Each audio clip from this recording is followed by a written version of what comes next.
Welcome to my channel. Todavía me quedé allí unos segundos más después de que las luces rojas y azules pasaron por mi rostro, pero en lugar de entrar en pánico, mi mente se fue hacia atrás, a un lugar muy lejano, no a esta noche, no a la reja fría frente a mí, sino a la época en la que creí, de todo corazón, que mi vejez llegaría de manera suave, como una tarde que deja caer el sol lentamente sobre el techo de una casa antigua. Me llamo Leticia del Carmen. Tengo 68 años. Más de 40 años de mi vida estuvieron ligados al olor a desinfectante, al sonido de las ruedas de las camillas rodando por los pasillos del hospital, a las guardias nocturnas tan largas que las piernas se entumecían. Y aún así, había que mantenerse firme para tranquilizar a otros. Fui jefa de enfermeras, acostumbrada a la presión, acostumbrada a cargar con la vida de los demás. Pero nadie me enseñó cómo prepararme para el silencio que llega cuando todo ese ruido desaparece. Hace 3 años, Joaquín Medina, mi esposo, se fue tras un derrame cerebral. Tan rápido que no alcancé a decirle que todavía no me acostumbraba a la idea de vivir sola. Terminó el funeral, la gente volvió poco a poco a sus vidas y yo me quedé con una casa que se sentía más grande de lo normal. No porque lo fuera, sino porque faltaba alguien. El jardín de la entrada seguía allí, con la bugambilia que planté el día que nos mudamos. Joaquín solía bromear diciendo que esa flor se parecía a mí. Parecía frágil, pero se aferraba con fuerza. Hiciera el clima que hiciera, no se soltaba. Cada mañana yo seguía regando las plantas, recogiendo las hojas secas, escuchando a lo lejos las campanas de la iglesia. Pensaba que quizá la vejez sería así. Una taza de atole caliente, una silla de mimbre en el porche, y tardes lo suficientemente tranquilas como para escuchar con claridad los latidos del propio corazón. Pero uno no vive solo de recuerdos. El silencio, cuando se prolonga demasiado, empieza a tomar la forma de la soledad. Hubo noches en que encendía la luz más temprano de lo necesario, solo para que la casa no se sintiera tan oscura. Hubo comidas que cocinaba para 2 personas, y luego me quedaba mirando cómo la otra porción se enfriaba sobre la estufa. No le conté esas cosas a nadie. Estoy acostumbrada a cuidar, no a quejarme. Entonces Mariana me llamó, una tarde lluviosa. Su voz al otro lado de la línea intentaba sonar normal, pero yo reconocí la tensión de alguien acorralado. Me dijo que la renta había subido, que Esteban estaba teniendo problemas en el trabajo, que las deudas viejas se acumulaban una sobre otra. No lloró, pero cada frase pesaba como una disculpa que no terminaba de decir. Yo estaba sentada, mirando por la ventana donde la bugambilia se movía suavemente con el viento. Recordé a Mariana cuando era niña, con el cabello amarrado a los lados, corriendo por el patio y llamándome cada vez que se raspaba la rodilla. Recordé que una vez prometí, pasara lo que pasara, que ella no tendría que sufrir sola. Hay promesas que uno no dice en voz alta, pero carga toda la vida. Vénganse para acá, le dije, con un tono tan suave como si fuera lo más natural del mundo. La casa es grande. Yo estoy sola y también me da tristeza. Aquí se ahorran la renta, se quitan preocupaciones. Del otro lado, Mariana guardó silencio unos segundos. Luego soltó un suspiro largo, como alguien que está a punto de ahogarse y por fin saca la cabeza del agua. Me agradeció una y otra vez. Dijo que solo sería algo temporal, que harían todo lo posible por acomodarse pronto. Yo escuché, y yo creí, porque era mi hija. El día que se mudaron, la casa volvió a llenarse de voces. Esteban se mostró respetuoso, me llamaba doña Leticia, cargaba cajas, preguntaba por mi salud. Mariana sonreía más de lo que la había visto sonreír en meses. Cociné una comida grande, más de lo necesario, solo para escuchar el sonido de los cubiertos contra los platos, para sentir que había alguien más hablando en la cocina. Al principio sentí que había hecho lo correcto. La casa ya no resonaba solo con mis propios pasos. Por las noches no cenaba sola. Me decía a mí misma que quizá así era como la familia llenaba los vacíos que deja el tiempo, pero hubo cambios muy pequeños, tan sutiles que al principio no los noté. Esteban empezó a subir más el volumen de la televisión. Mariana pasaba mucho tiempo en el celular, hablando de cosas que ya no lograba seguir. Me mudé del cuarto principal al de atrás, para mayor comodidad. como dijeron ellos, y asentí sin pensarlo demasiado. Al final, solo era cambiar de habitación, me repetí. Seguía creyendo que todo se acomodaría, que era solo una etapa, que cuando pasara la dificultad, ellos volverían a pararse sobre sus propios pies, y la casa recuperaría su ritmo anterior, más tranquilo. No sabía que, mientras yo abría la puerta con toda la confianza de una madre, algo más también estaba entrando, en silencio. Abrí la puerta de mi casa, pero no sabía que también estaba abriendo la puerta a una ocupación lenta, callada y muy difícil de notar. Los primeros días después de que se instalaron, me admití a mí misma que la casa se sentía distinta, no de una manera ruidosa o molesta de inmediato, sino como un cambio suave, astuto, como el agua que se filtra poco a poco en la madera vieja, sin que el ojo lo perciba. Por las mañanas, Mariana se levantaba antes que yo, preparaba café y me dejaba una taza en la mesa con un «Mamá, tómalo para que entres en calor». Esteban, me decía doña Leticia con respeto, y de vez en cuando elogiaba mis guisos diciendo que sabían igual que los de su mamá. Yo escuchaba, sonreía y creía que había hecho bien en abrir la puerta. El primer mes pasó con esa sensación. Cocinaba para 3, compraba más fruta, cambiaba mis horarios del mercado para que la cocina siempre estuviera llena. Me acostumbré otra vez al ritmo de una casa con gente, al sonido de las puertas, a los zapatos dejados en el porche. Hubo noches en que, al oírlos conversar en la sala, pensé, al menos ya no ceno sola. Pero luego comenzaron a aparecer cambios pequeños, dispersos, difíciles de atrapar, como rayones finísimos sobre el vidrio. Esteban tomaba el control de la televisión y cambiaba de canal sin preguntar. Yo estaba viendo las noticias y de pronto la pantalla pasaba al fútbol, luego a otro programa ruidoso. Pensaba decir algo, pero me detenía. «¿Qué importa?», me decía. «Ya veré después». Otra vez, comenté que dejar la ventana abierta toda la noche no era bueno para los pulmones por el aire frío. Mariana suspiró y dijo, medio en broma, medio cansada: «Mamá, tú no entiendes cómo son las cosas ahora. Nosotros estamos acostumbrados así». La frase no fue dura, pero me dejó en silencio. No supe en qué momento mi opinión empezó a guardarse en el cajón de lo pasado de moda.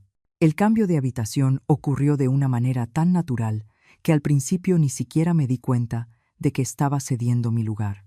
Mariana dijo que el cuarto de atrás era más tranquilo, más conveniente para que yo descansara.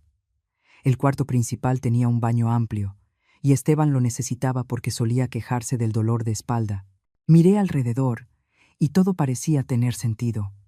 Moví mis cosas al cuarto del fondo del pasillo, el que antes se usaba como habitación de visitas. Me dije a mí misma que solo era cambiar de lugar para dormir, que no había ninguna pérdida en eso. Pero desde ese día empecé a sentir que caminaba por mi propia casa como si fuera una visitante de paso.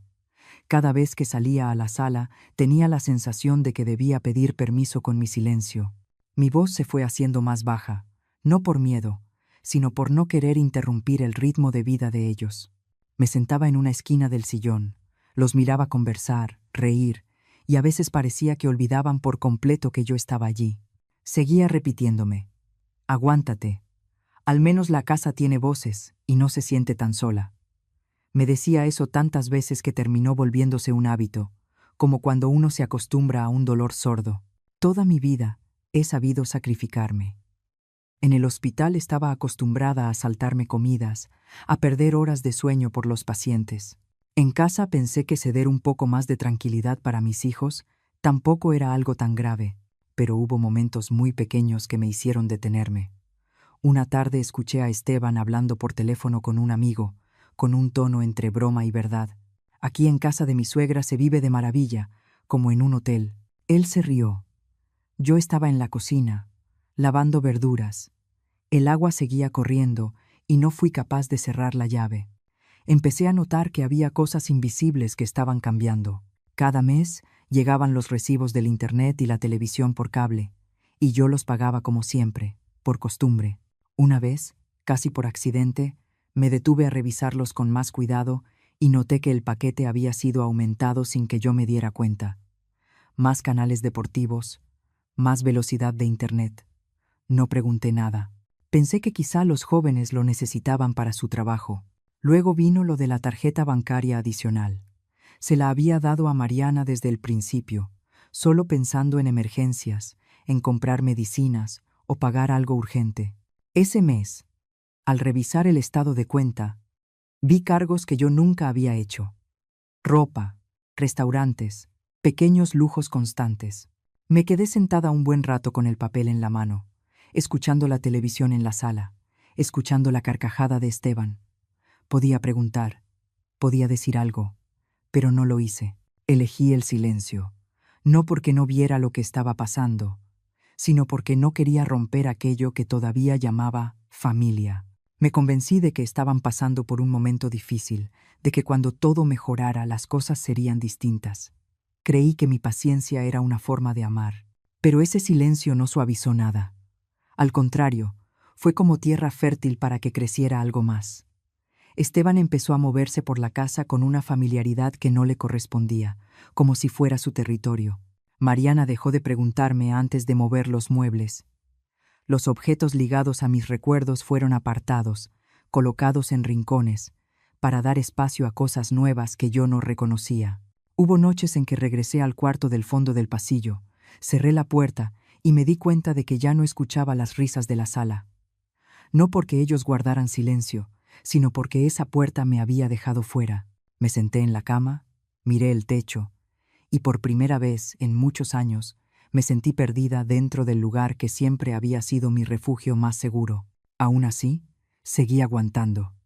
Seguí diciéndome que solo era una etapa, que si hablaba, me convertiría en la mamá difícil, la vieja fastidiosa. No quería hacer eso ante los ojos de mi hija, pero muy dentro de mí había una sensación persistente que todavía no me atrevía a nombrar. La sensación de que cada vez que yo callaba, alguien avanzaba un paso más dentro de mi espacio, de que mi bondad estaba siendo confundida con un permiso, y no sabía que muy pronto harían algo que me obligaría a mirar esa verdad de frente, que mi silencio, durante todo ese tiempo, no había sido para conservar la armonía, sino para alimentar algo que terminaría por devorarme a mí misma. Estaba de pie frente a la reja de mi propia casa, en plena noche en la colonia Narvarte, con el manojo de llaves que me había acompañado durante décadas. El metal estaba helado, metí la llave en la cerradura, giré, pero la reja no se movió. En ese instante, desde adentro se escuchó la voz de un hombre, áspera por el alcohol, gritando como una orden. «¡No la dejen entrar! Ella ya no vive aquí». El corazón se me encogió. Antes de entender qué estaba pasando, las luces rojas y azules de una patrulla se reflejaron en la fachada de la casa. Esa luz rebotó en los barrotes, en las macetas que yo cuidaba cada mañana. Un policía se acercó, con voz firme pero sin dureza. «¿Tiene usted documentos que acrediten que es la dueña de esta casa?». Solté una risa seca, tan extraña que ni yo misma la reconocí. Esa casa la habíamos construido mi esposo y yo, ladrillo por ladrillo, pared por pared, con nuestra juventud y 40 años de trabajo. Y aún así, esa noche, las mismas personas a las que yo había abierto la puerta llamaron a la policía para sacarme. Metí la mano en el bolsillo del abrigo y saqué un sobre cuidadosamente sellado. En ese momento, lo entendí con absoluta claridad.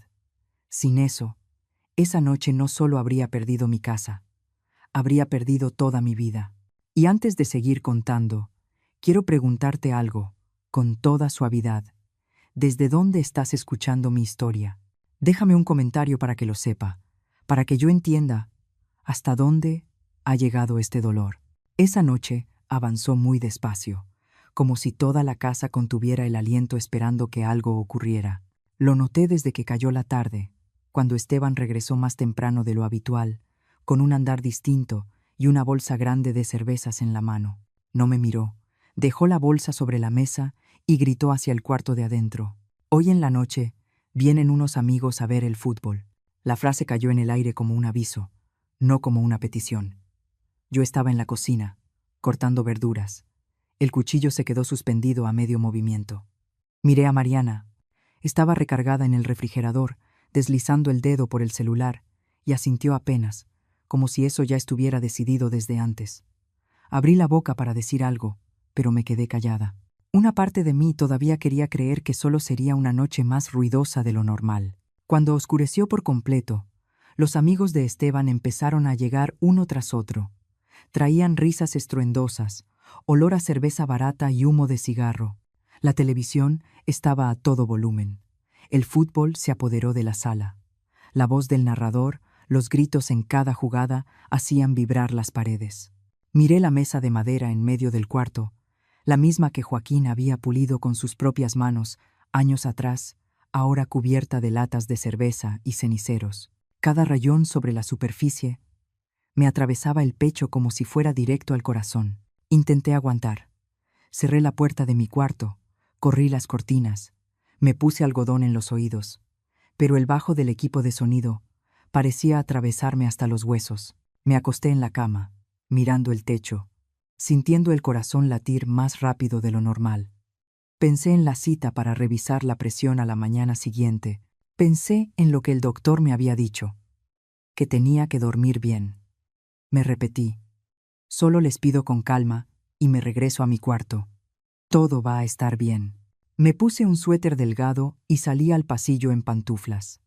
Con cada paso me acercaba a la sala, donde la luz fuerte y el ruido parecían otro mundo. Cuando aparecí, las conversaciones bajaron de golpe, como por un segundo. Respiré hondo, procurando que mi voz sonara tranquila. Esteban, ya es tarde. Mañana en la mañana tengo cita con el doctor. ¿Podrían bajarle tantito? En ese instante hubo un silencio tan raro que alcancé a escuchar el hielo chocando contra el vidrio de un vaso. Esteban se volteó. Tenía los ojos enrojecidos, y el olor a alcohol me pegó en la cara cuando se acercó más de lo necesario.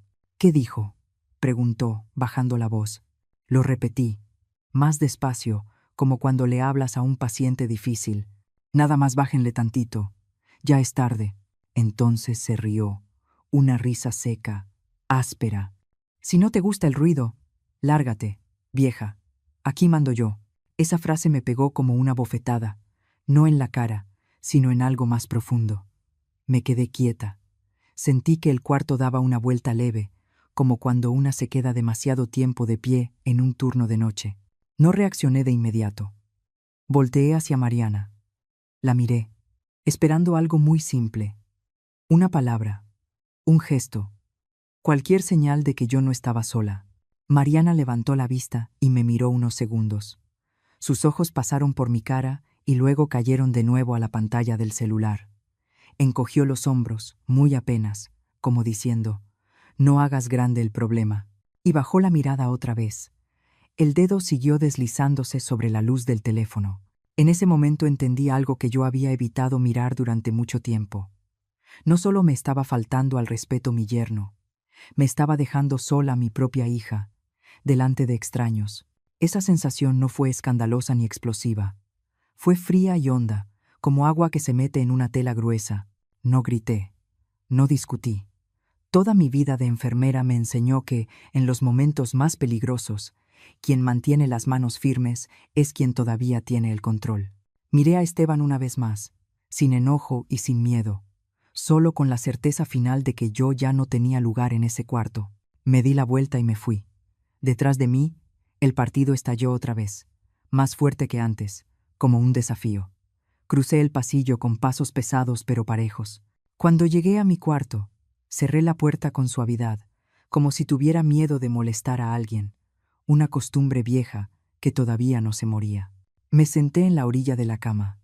Las manos me temblaron un poco, pero luego se calmaron. Respiré hondo, y otra vez, en la mesita estaba la foto de Joaquín. Sonreía como siempre, con esa mirada dulce y firme. Lo miré largo rato y susurré, bajito, más para mí que para él, ya aguanté suficiente. Me levanté y abrí el closet. En la parte de abajo, detrás de unas cobijas viejas, estaba la maleta de piel, gastada, la misma que usamos en aquel viaje al mar hace años. La jalé hacia afuera. El sonido del broche de metal retumbó en el cuarto pequeño, extraño de lo claro que se oyó. Al abrir la maleta, no sentí que estuviera preparando un viaje. Sentí que me nacía un pensamiento nítido y sereno, como un diagnóstico después de ver todos los estudios. Por primera vez en mi vida, no pensé en aguantar un poco más. Pensé en actuar. Miré la maleta.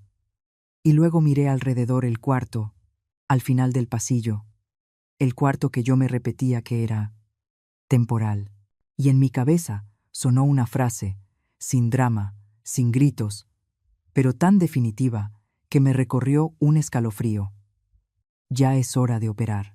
Me quedé quieta unos segundos frente a la maleta abierta, no para decidir si me iba o me quedaba, sino para acomodar mi respiración. El frío en el pecho ya no era miedo, era esa sensación de antes de entrar al quirófano. Enfoque, lucidez y la certeza de qué hacer primero.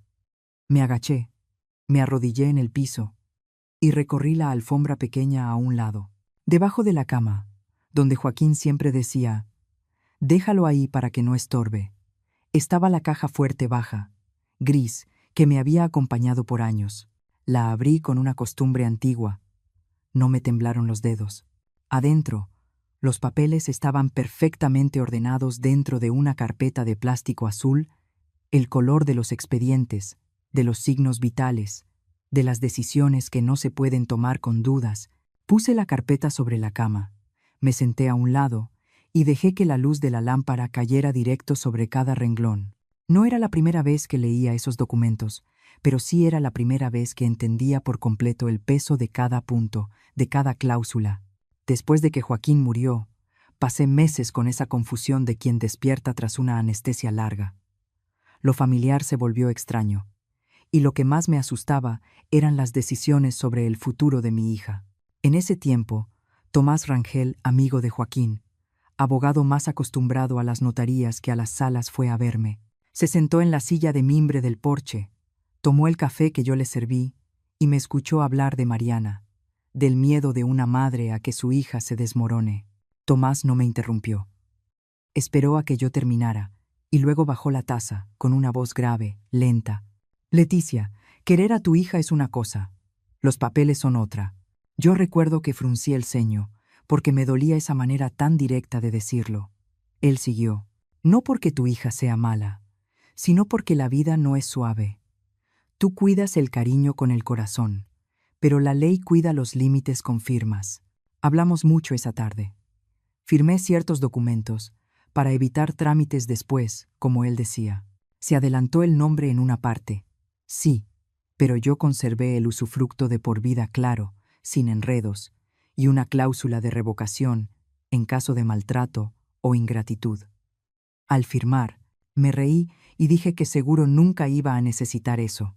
Tomás solo asintió.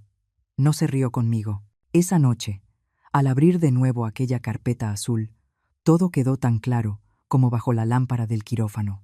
Guardé los documentos en la maleta, los puse arriba, como quien acomoda el instrumental antes de un procedimiento.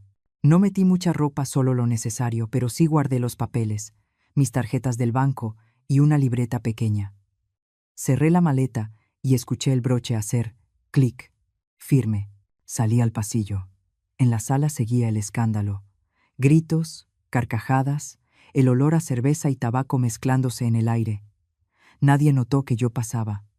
Mariana seguía con los ojos en la pantalla. Esteban estaba de espaldas al pasillo, levantando la mano al ritmo del partido. Crucé como un fantasma, y esa vez ya no me dolió. Me confirmó lo que yo ya había decidido. Abrí la puerta principal. El aire de la noche era más fresco que el de la casa, y lo respiré hondo. La calle estaba extrañamente quieta, como si la colonia entera supiera guardar silencio mientras cada familia se descompone por dentro. Bajé la maleta por el escalón y pedí un taxi. Cuando el coche se detuvo, el chofer me miró. Miró la maleta y no preguntó de más. Me senté atrás, puse la maleta junto a mis pies y le di la dirección de un hotel pequeño cerca de la Alameda Central. El taxi se puso en marcha. A través del vidrio, la casa se fue quedando atrás, y la luz de la sala todavía se derramaba hacia la calle. No volteé a verla por mucho tiempo. Dentro del coche, el sonido parejo del motor iba y venía, como un latido ajustado. Abrí el teléfono, no para llamarle a nadie, sino para escribir una línea, sin enviarla, solo para acomodarla en el lugar correcto dentro de mi cabeza. Tecleé despacio, palabra por palabra, y luego la leí de nuevo, sin emoción de más, sin queja. Al llegar al hotel, hice el registro rápido. Un cuarto pequeño, limpio, con buena luz. Dejé la maleta en el piso, colgué el abrigo, me lavé la cara con agua fresca. En el espejo, mi rostro se veía más sereno de lo que yo esperaba. Me senté en la cama, abrí otra vez la carpeta del expediente azul y revisé los papeles como quien repasa una lista antes de entrar a turno. No faltaba nada. No había errores. Le llamé a Tomás. Sonó varias veces, hasta que contestó, con la voz todavía adormilada. Tomás, soy yo. ¿Pasa algo, Leticia? Temprano en la mañana, vienes. No hace falta decir mucho. Quiero que tú seas quien toque la puerta. Del otro lado hubo un silencio muy breve, lo suficiente para que yo supiera que había entendido. Ahí voy a estar. Gracias. Colgué. Afuera de la ventana, la ciudad seguía despierta a su manera, las lámparas amarillas extendiéndose sobre la banqueta, pasos sueltos, un camión que pasaba tarde. Me quedé quieta, con las manos sobre las rodillas, y por primera vez, en toda la noche, dejé que mis pensamientos se acomodaran en línea recta. No para enojarme, no para ponerme triste, sino para ordenar qué va primero y qué después, a quién le hablo y a quién no, dónde guardo silencio y dónde rompo el silencio. Abrí mi libretita y escribí unas líneas con viñetas, como antes cuando repartía turnos. Poco a poco, todo tomó forma. En ese momento, me di cuenta de que había recuperado algo que llevaba tiempo perdido: la capacidad de coordinar. No un poder escandaloso, sino el derecho de marcar el ritmo. Me recosté y apagué la luz. En la oscuridad no me dormí de inmediato. Escuché cómo la ciudad se iba haciendo lejana y, en mi cabeza, una frase se repetía: pareja, sin necesidad de énfasis. No se la mandé a nadie. Solo la puse en su lugar, como quien coloca una brújula antes de que amanezca. Desperté muy temprano, incluso antes de que el despertador alcanzara a vibrar. Era el hábito de tantos años de guardias nocturnas en el hospital, un reloj biológico que nunca se descompone.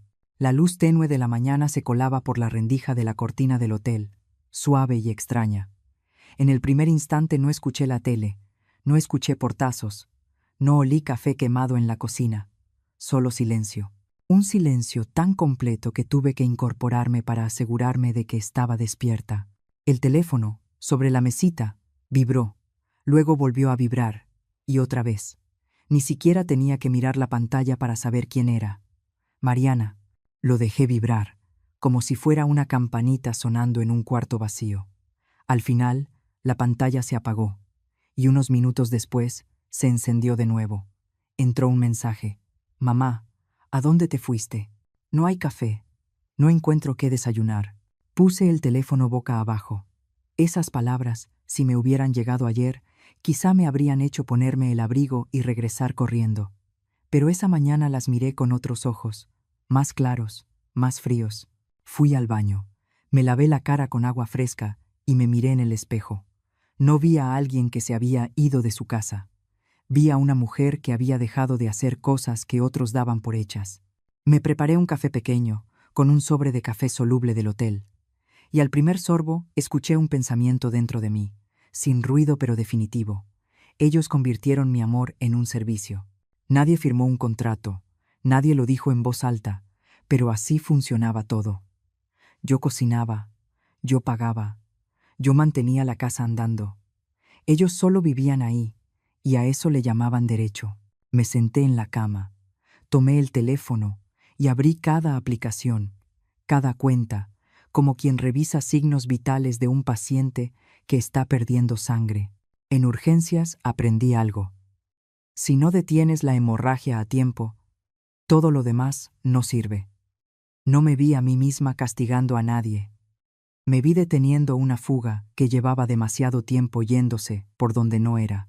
Llamé al servicio de televisión e internet. La voz de la operadora sonó pareja, amable, pidiéndome confirmar datos. Yo respondí corto y preciso, sin explicaciones largas. Cuando me dijo que el servicio quedaría suspendido en unos minutos, le di las gracias y colgué. Sin emoción. Solo un paso necesario. Luego vino la tarjeta adicional de Mariana. Abrí la app del banco y miré el historial de movimientos. Cargos pequeños, constantes, lo suficiente para volverse costumbre sin pensar. Recordé cuando se la di y le dije con claridad: solo por si se ofrece. Toqué el botón de bloquear tarjeta. La pantalla pidió confirmación. Apreté aceptar. Fue un gesto ligero, como poner una gasa sobre una herida que está escurriendo. El teléfono volvió a vibrar. Esta vez era llamada. Dejé que sonara hasta que se cortó y le quité el sonido. No era enojo, era entender que si contestaba en ese momento, todo lo que acababa de hacer se iba a venir abajo. Necesitaba sostener esa distancia, como se sostiene la esterilidad en un quirófano. No por odio, sino por necesidad. Cancelé los pagos automáticos que durante años dejé ahí por comodidad. Paquetes premium que yo jamás usaba, pero que ellos consumían como aire. Con cada confirmación de cancelación, sentí el cuerpo un poco más ligero, como si me quitara pesos que llevaba colgados y ni me acordaba desde cuándo. Cuando dejé el teléfono sobre la cama, vibró otra vez. Mensaje nuevo. Mamá, ¿por qué no agarra el internet? Lo leí y lo borré. No el mensaje. Borré el impulso de contestar de inmediato. Sabía que ese silencio iba a causar desconcierto, y ese desconcierto era algo que ellos nunca habían probado. Sonó el teléfono. Tomás. Contesté. Su voz estaba tranquila, justo como yo la necesitaba. Ya entregué el aviso. 72 horas. ¿Cómo reaccionaron? Confundidos. Pero todavía no entienden todo. Le di las gracias y colgué. 72 horas. 3 días. En el hospital, hay plazos cortos que deciden la vida entera de alguien. Yo sabía que esos 3 días iban a ser suficientes para que vieran una realidad que llevaban años evitando. Me acerqué a la ventana. Abajo, la ciudad empezaba a moverse. La gente iba al trabajo. Los coches se apilaban en fila. Cada quien cargaba sus preocupaciones, pero al menos eran preocupaciones propias. Y, de pronto, me llegó una duda muy humana. ¿Y si mi hija tiene hambre? Esa idea se metió como un reflejo viejo, entrenado durante décadas de ser madre. Cerré los ojos y vi la escena de la noche anterior con una claridad brutal. Mariana bajando la mirada frente a la humillación, evitando mis ojos mientras yo me quedaba parada en medio de la sala. Abrí los ojos. La duda retrocedió. Yo no estaba dejando sin comer a mi hija, yo estaba dejando de alimentar la irresponsabilidad. Hay una línea delgadita entre las dos cosas, y yo la había cruzado sin darme cuenta desde hacía mucho. Me cambié de ropa y bajé al lobby. Me senté en un rincón y pedí un desayuno sencillo. Al sostener la cuchara, mis manos no temblaron. Comí despacio, como si cada movimiento tuviera que ir a su ritmo correcto. El teléfono vibró varias veces más. No lo abrí. Lo dejé ahí, callado.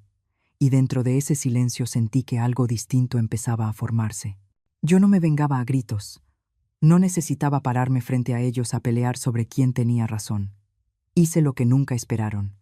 Retiré lo que los había protegido de las consecuencias de sus propios actos. Abrí un vacío sin café listo, sin red para matar el tiempo, sin alguien atrás arreglándolo todo. Ese vacío, yo lo sabía, les iba a dar miedo. No por falta de comodidad, sino porque por primera vez tendrían que hacerse cargo. Y yo, sentada ahí en el lobby del hotel, oyendo el cubierto rozar el plato, entendí con una claridad absoluta.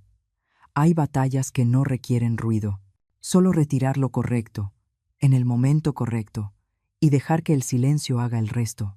El segundo día pasó más lento de lo que yo imaginaba, no porque el tiempo se estirara, sino porque cada minuto traía un peso distinto. Yo estaba en el cuarto del hotel, leyendo a medias una nota de la mañana, cuando el teléfono vibró. No era llamada, era un mensaje de voz. Vi el nombre del remitente, solté una respiración corta y le di reproducir. La voz de Esteban sonó distinta a la de la noche anterior. Ya no venía con gritos ni con burlas. Era una voz baja, lenta, esforzándose por sonar educada. Doña Leticia, pues, seguro ayer todos andábamos tensos. Le pido disculpas si dije algo de más. Regrese a la casa. Ya, asunto arreglado. Yo no lo tomo a mal. Escuché todo. No le adelanté. No lo pausé a la mitad. Y hubo algo que entendí con una claridad brutal. En esas palabras no había ni una sola disculpa de verdad. Solo había condescendencia, como si él me estuviera perdonando a mí por haber alterado el orden que él mismo se había otorgado el derecho de imponer. Apagué el audio, dejé el teléfono sobre la mesa y sentí como por dentro todo se me quedaba en calma, no por herida, sino por un despertar tardío.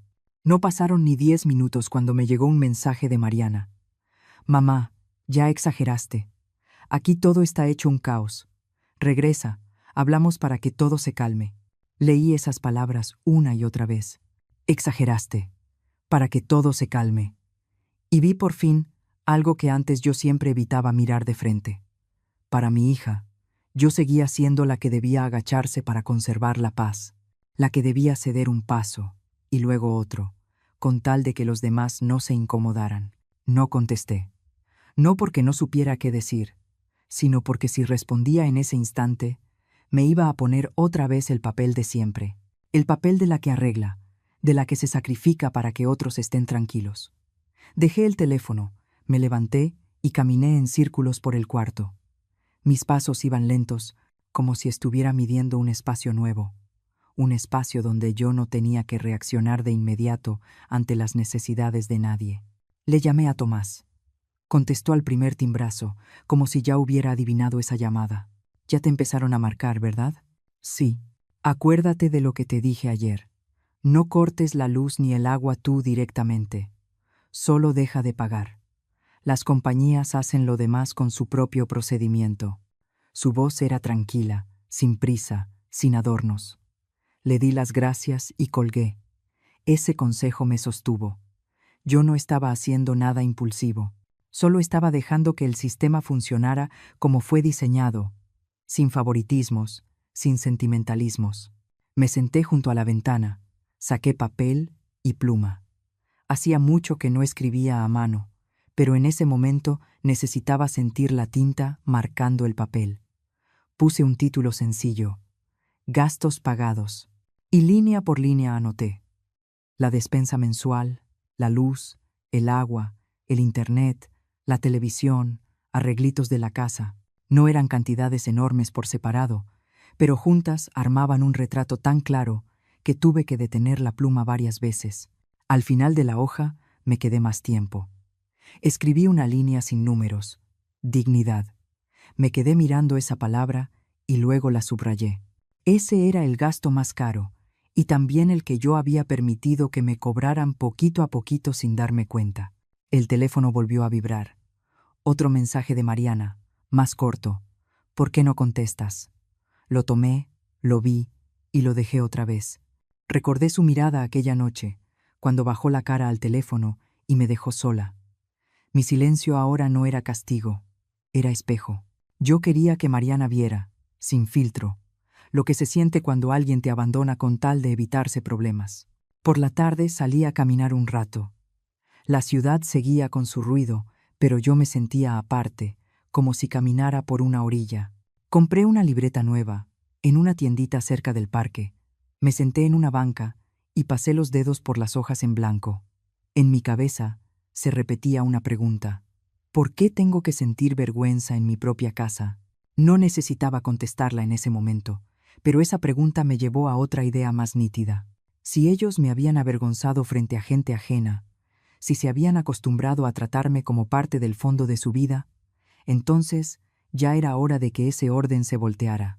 No con escándalo, no contándole cosas a los vecinos, ni discutiendo por teléfono, sino dejando que la verdad apareciera sola, sin que yo la cubriera. Cuando cayó la noche regresé al cuarto. Tenía varias llamadas perdidas. No abrí nada. Me hice un té y me senté junto a la ventana, mirando cómo se encendían una a una las luces de la calle. Hubo un instante breve en que se me metió la ternura. Mariana de niña, cruzando la calle agarrada de mi mano, confiando sin dudas. Pero esa imagen se rompió con la otra, la de la noche anterior, cuando prefirió bajar la cabeza. Cerca de la medianoche abrí la libreta nueva y escribí una sola frase. Fase 2. No puse detalles, solo el encabezado, y luego cerré la libreta.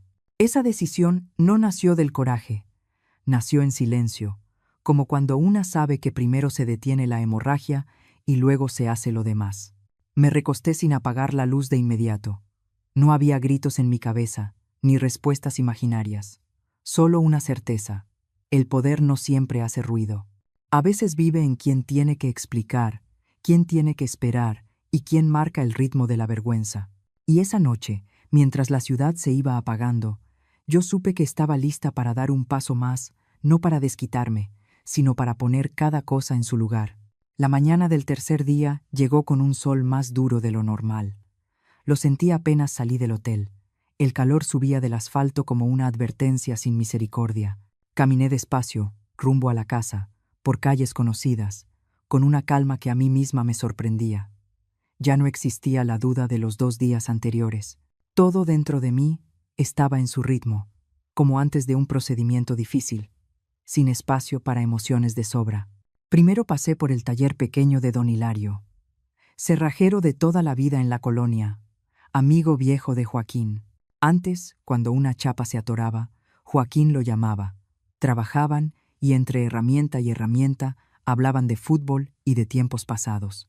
Don Hilario me vio y se quitó los lentes, un poco sorprendido. Yo no di vueltas. Dije lo que necesitaba, corto, claro, lo suficiente para que entendiera. Él asintió sin preguntar por qué y me pidió que esperara 15 minutos. Cuando estuvimos frente al portón, la sombra del jacarandá caía sobre la banqueta como un velo morado pálido. Me quedé unos pasos atrás para dejarlo trabajar.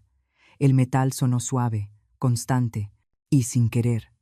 Se me vino la imagen de Joaquín parado justo ahí, con los brazos cruzados, esperando para invitar a su amigo a un café. Ese recuerdo no me hizo flaquear. Me afirmó. La cerradura nueva quedó puesta, brillante.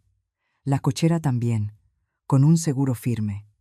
Don Hilario se limpió las manos en un trapo y me miró, preguntando muy quedo.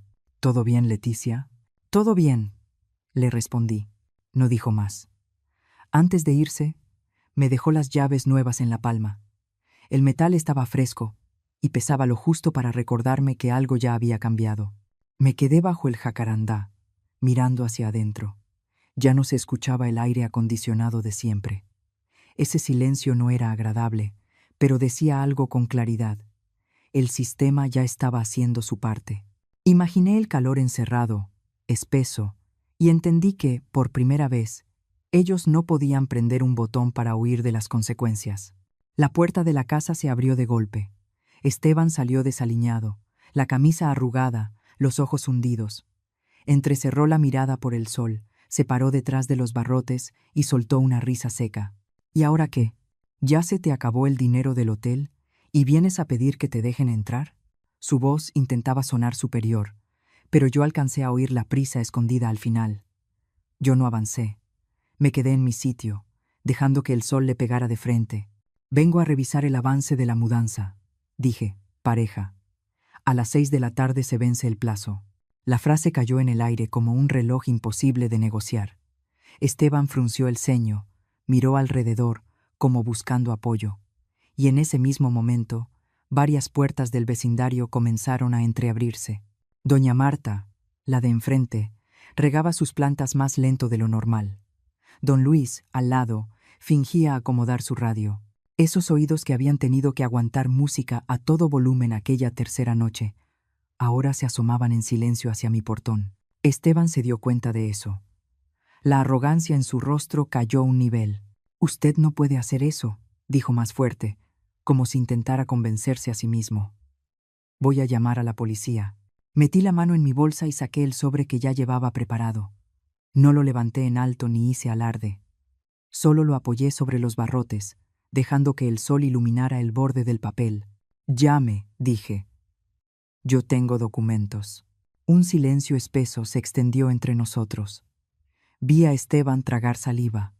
Los vecinos no dijeron nada, pero su sola presencia hacía que cada palabra pesara más. En el hospital había visto a pacientes cambiar de actitud cuando entendían que ya no estaban en una habitación privada, cuando sabían que sus actos estaban siendo observados. Esa misma sensación se dibujó con claridad en el rostro de Esteban. Se dio la vuelta y caminó unos pasos hacia el interior de la casa, murmurando algo entre dientes. Yo me quedé ahí, bajo la sombra del jacarandá, con el manojo de llaves nuevas en la mano, sin avanzar ni retroceder. Escuché el movimiento de los muebles, pasos apresurados. Ya no había televisión, ya no había música, solo los sonidos sueltos de una casa que empezaba a desarmarse. Entonces la puerta interior volvió a abrirse. Esta vez no fue Esteban, fue Mariana. La luz del sol me permitió ver con claridad sus ojos enrojecidos, el cabello amarrado deprisa. Se detuvo en seco al verme, como si no esperara que yo siguiera allí. En ese breve instante, ya no vi a la mujer que solía decir, «Mamá, estás exagerando», sino a la niña que corría hacia mí cada vez que sentía miedo. «Mamá». Ese llamado salió muy bajito, pero fue suficiente para atravesar todas las defensas que yo había levantado. No lo dijo como reproche, lo dijo como alguien que busca un salvavidas en medio del remolino. Yo no di un paso al frente, me mantuve en mi lugar, dejando que la distancia dijera lo que tenía que decir.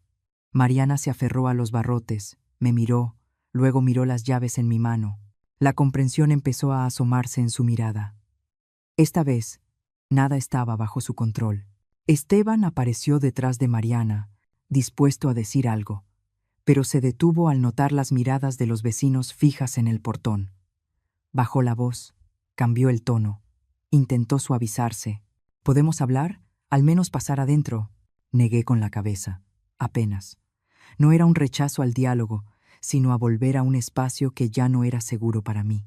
«Todo lo que hay que decir está escrito en los documentos», respondí. «El tiempo que queda, úselo para sacar sus cosas». Miré a Mariana, manteniendo la mirada serena, sin reproches.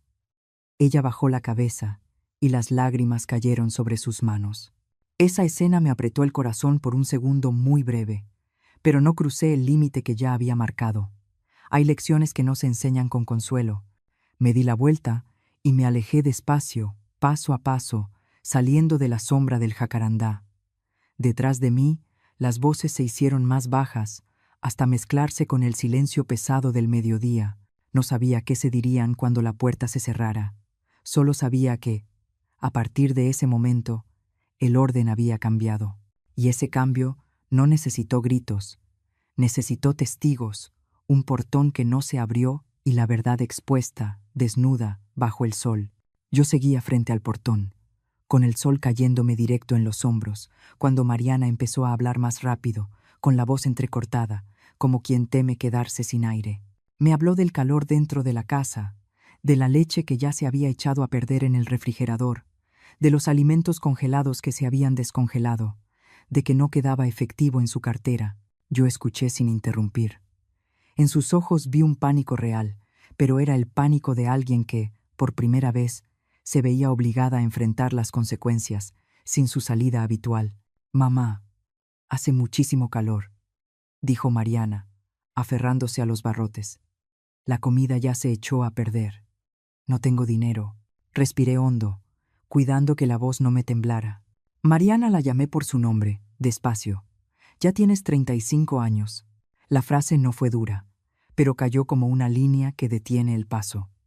No regañé, no humillé, solo la devolví a su edad real, la edad en la que una persona se hace responsable de lo que come, del calor que pasa, de las decisiones que toma. Mariana bajó la cabeza, los labios le temblaron. Yo sabía que esperaba el gesto de siempre, una mano extendida, un «está bien», pero yo me quedé quieta. Esteban avanzó un paso, interrumpiendo, con una voz completamente distinta, ya no amenazante, ya no altiva. «Leticia, hablemos como familia», dijo, forzando una sonrisa. «Prometo devolver el cuarto principal. Prometo respetar. Solo abra el portón». Lo miré directo a los ojos. En el hospital había escuchado muchas veces ese tono, la voz de quien teme perder un privilegio, no la de quien se arrepiente. «Usted no se disculpa por lo que hizo mal», le dije. Se disculpa porque tiene miedo de perder el lugar donde se sostiene. Esteban quiso responder, pero yo ya había metido la mano en la bolsa. Saqué el fajo de papeles perfectamente ordenados, las copias que había impreso en el hotel, con la tinta aún fresca. Fui pasando las hojas por entre los barrotes, una por una, despacio, dejando que el sol revelara las cifras. Aquí están los recibos de la luz de los últimos 2 años. Aquí están los pagos de internet y televisión. Y aquí, la tarjeta adicional a mi nombre. Compras, restaurantes, alcohol. No leí en voz alta. No hacía falta. Los vecinos se acercaron un poco más, repartidos bajo los pórticos, fingiendo estar ocupados, pero sin apartar la vista de los documentos. Esteban miró los números, apretó los labios. Mariana se cubrió la boca y respiró con dificultad. Usted dice que paga, continué. Pero las palabras no pagan recibos. El silencio se sostuvo unos segundos más. Entonces, desde la esquina de la calle, se escuchó el sonido pesado de un motor. Una camioneta pequeña se detuvo frente a la casa, con el logotipo de una financiera bien visible en la puerta. Un hombre bajó, con una carpeta en la mano, miró alrededor y preguntó en voz alta, con tono profesional: ¿Es este el domicilio? Esteban se giró de golpe. ¿Qué pasa? El hombre revisó el papel y luego miró a Esteban. Venimos a recoger el sofá y la televisión de 65 pulgadas. El pago a plazos tiene 3 mensualidades vencidas. La frase cayó como un corte limpio. Durante unos segundos nadie dijo nada. Vi una ventana al otro lado de la calle cerrarse y volver a abrirse. Alguien había cambiado de lugar para ver mejor. Aquellos bienes que ellos presumían, que encendían a todo volumen cada noche, sobre los que apoyaban los pies, no eran suyos. No puede ser, dijo Esteban, con la voz quebrada. Debe haber un error. El hombre negó con la cabeza y extendió los papeles. El expediente es claro. Si quiere presentar una queja, aquí viene el número. Esteban miró alrededor, buscando a alguien que se pusiera de su lado. No había nadie. Mariana se cubrió el rostro y sollozó. Yo no sonreí. No lo necesitaba. La verdad estaba de pie, sola, bajo el sol. ¿Entramos a sacar las cosas?, preguntó el hombre, con cortesía. Asentí apenas, sin mirar a Esteban. Ellos las sacan, dije. La puerta interior se abrió. 2 hombres entraron. Sus sombras cruzaron el marco como un punto final. El sonido del sofá arrastrándose sobre el piso fue lento y pesado. El ruido de las correas ajustándose alrededor de la televisión sonó seco. Cada sonido era una máscara que caía. Esteban se dejó caer sobre el escalón, con las manos cubriéndose la cabeza. Ya no había ningún papel que interpretar. Ya no quedaba un público complaciente. Solo un hombre desnudo frente a la verdad del dinero. Miré esa escena y no sentí satisfacción. Mi corazón simplemente se aquietó, como cuando baja la fiebre. Avancé un paso, manteniendo la distancia justa para que mi voz no se mezclara con el ruido. Escuchen bien, dije. Tienen que sacar a las personas y sus cosas personales antes de las 6 de la tarde. Mariana levantó la vista, con los ojos enrojecidos. Mamá, si se van por su cuenta, continué, les daré una cantidad pequeña, lo suficiente para rentar un cuarto o dejar un depósito. Nada más. Esteban alzó la mirada, como queriendo decir algo. Si no se van, seguí, vendrán la policía y el expediente. No había espacio para negociar. No elevé la voz. No hacía falta. Los vecinos ya habían escuchado lo suficiente. Los 2 hombres de la financiera terminaron de cargar todo en la camioneta, cerraron la compuerta, firmaron los papeles. El vehículo encendió y se fue despacio, dejando un vacío crudo dentro de la casa. Mariana rompió en llanto. Perdóname. Ese perdón salió roto, más sincero que los anteriores. Miré a mi hija y vi el miedo mezclado con el arrepentimiento. Yo sabía que pedir perdón es una puerta, pero no todas las puertas abiertas llevan a un cambio. Mantuve la mirada firme, sin apartarla y sin avanzar, dejando que ese instante existiera por completo, como una lección sin concluir, suspendida bajo el sol del mediodía y las miradas que no parpadeaban. Las 6 de la tarde llegaron sin anuncios. El sol comenzó a inclinarse y las sombras de la banqueta se alargaron. Mariana y Esteban estaban sentados en el escalón, rodeados de maletas apresuradamente acomodadas y algunas cajas de cartón abolladas. Ya no había música, ni risas forzadas, ni amenazas. Solo el cansancio evidente en cada movimiento. Yo me quedé a unos pasos de distancia, sin acercarme ni alejarme, sosteniendo el espacio que había aprendido a cuidar en esos días. Tomás llegó puntual. Traía consigo un folder delgado, perfectamente ordenado. No fue necesario decir mucho. Recuperé el manojo de llaves viejas, las que habían estado en el bolsillo de mi abrigo durante décadas, y firmé el acta de entrega. Mi mano no tembló. Cuando Tomás asintió para confirmar, escuché un suspiro muy leve detrás de mí. No volteé. Sabía que era Mariana. «Mamá», me llamó, pero se quedó en silencio. No respondí. No por frialdad, sino porque hay palabras que conviene reservar para otro momento, cuando ambas estemos más firmes. Entré a la casa. El portón se cerró detrás de mí. El sonido del clic fue seco y claro. No era un ruido fuerte, pero dentro de mí fue una declaración. Me quedé quieta unos segundos.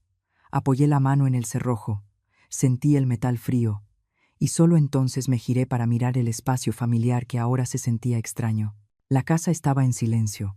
No el silencio tenso de aquellas noches en que me escondía en el cuarto del fondo del pasillo, sino un silencio vacío, desnudo, que necesitaba cuidado. Abrí las ventanas y dejé que entrara el aire de la tarde. El olor antiguo seguía allí. Cigarro, cerveza, comida frita. Respiré hondo, sin molestia, solo registrándolo.